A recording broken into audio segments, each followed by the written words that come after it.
Hey there. Subscribe to my channel. And also press this bell icon.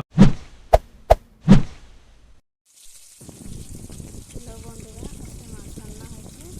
তো এটা rho মাছ, তার হলদি লবণ দিয়ে মেখে নিলাম। তারপরে আপনার ভাজাও হয়ে গেল, মানে ভাজা বসাইছি।